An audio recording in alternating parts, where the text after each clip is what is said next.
Hello everyone and welcome to Financial Conversations with Brian. If you're new to the channel, please subscribe, hit the like button.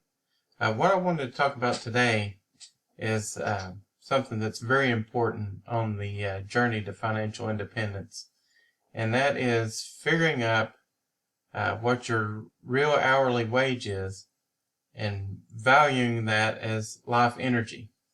Now you can see a little snapshot of part of a book on the screen, and this came from a book that is really good. I suggest anybody who's interested in financial independence pick up this book. It's called Your Money or Your Life.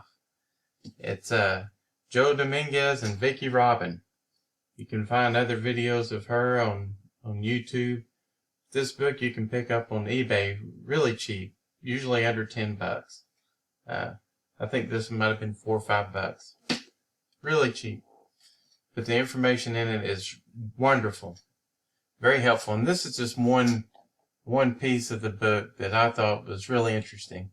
And it's basically, like I said earlier, figuring out what your real hourly wage is and putting a value to that as a life energy.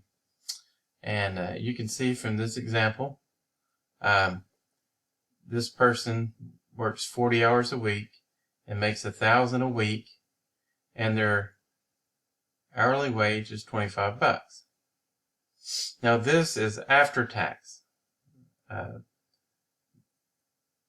because you can see here we're going to deduct some things, but there's no mention of taxes on this list. So this is after tax. This is a bring home paycheck for 40 hours. Okay, and this person gets paid $25 an hour. Okay.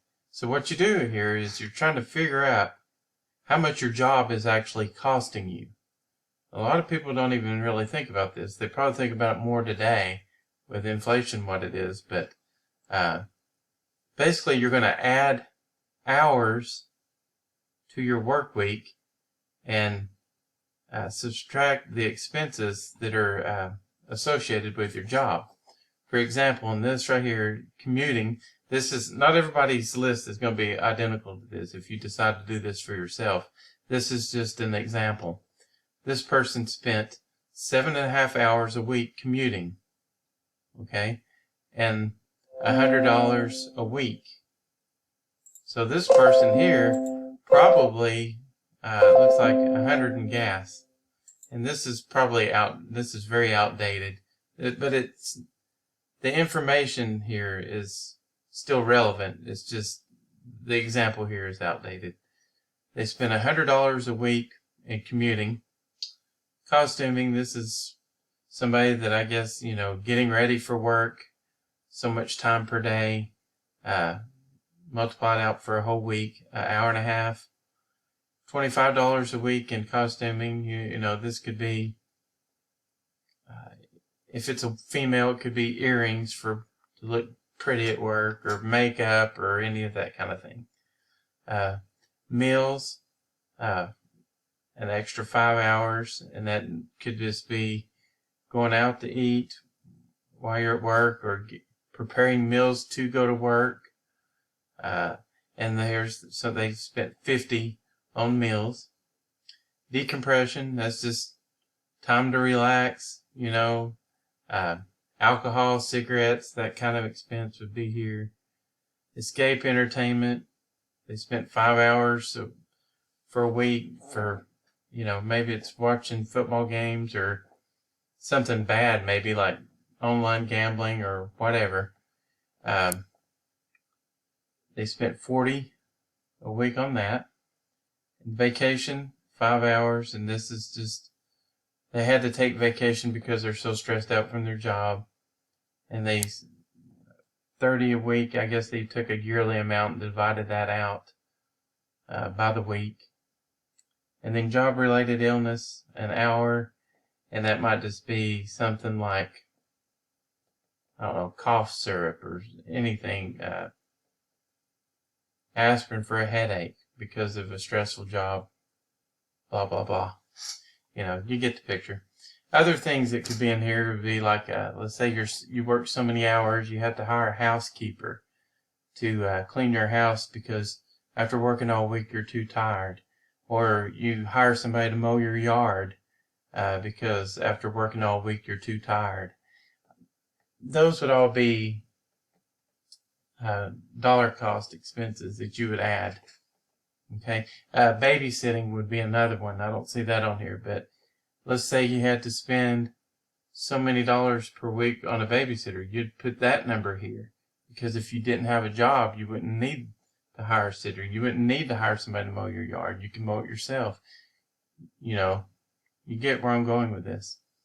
But anyway, in this example, there was an extra 30 hours added to this person's time that was related to work, bringing their total time spent for work 70 hours. And then all of these expenses related to work was $300. So they took the 1,000, subtracted the 300, and they got, it says negative 700, but it's actually 700. So you took the amount of time spent, 70 hours, and the real amount after all the expenses associated with the job, 700, and their real hourly rate was $10. Wow, that's dramatically different, isn't it? So, to figure out the life energy, you take the number of hours, the real hourly wage right here is $700 divided by the 70 hours, that's your $10, and the life energy is 60 minutes divided by the real hourly wage, which in this case would be 60 divided by 10 is 6. So that means every dollar spent represents 6 minutes of life energy. So this is a helpful little tool, because you could sit there and you could figure out on your budget, okay, let's say you had an expense like, I'm just trying to think of something real simple. Let's say a cable bill, and let's say the cable bill was $100. Well, you could figure if it was $100, how much time was spent to earn that $100. So $100 would be, every dollar is 6 minutes, so 600 minutes of life energy was spent on that cable bill. So it puts things into proper perspective. I'd never seen this before. I used to do something similar to that, but I'd always use my regular hourly rate. You know, I'd think, okay, if you made 20 an hour and something costs $20, then it costs you an hour of your time. But in reality, it costs you more than that, because of all these things. You know, you got to get up for work early.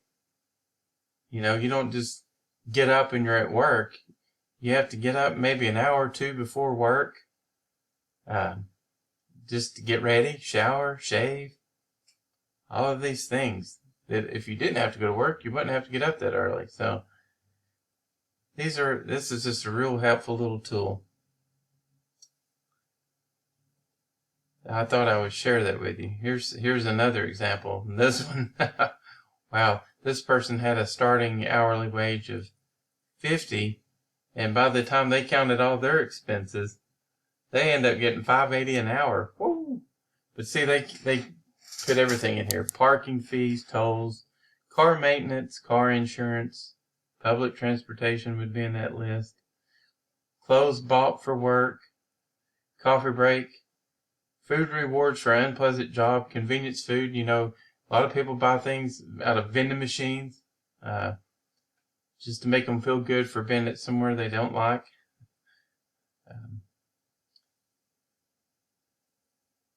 You got to have movies and stuff to escape. Massages because of stress related things. There's just all kinds of things here. But anyway, I just thought I would share that tonight. Like I said, this is just a real short little video, but I thought it was really helpful. If you want to, you could try to figure out what your real hourly rate is, and this also helps you to figure out, like I say, if you're wanting a new job or something, you can plug these numbers into that new job and see what the real hourly rate is. Because as you know, if you live close to work, you could cut this, like this guy here, could cut this commuting time way down. If he were to live within, say, 5 or 10 minutes from work, that would drastically cut down the amount of time spent on that job. And then other things like taking your lunch. Don't buy meals out while you're at work. Take your lunch. All these things. This kind of gives you highlights where the money's going. I think that's the key. Anyway, I think I'm going to cut this video short. I just thought I'd get on and share that with you guys and see if it helped you out. Leave some comments down below if you found this helpful. And I'll try to add some more highlights from this book, because there's a lot of good things in this book that I think will help everyone. You guys have a good night. Bye-bye.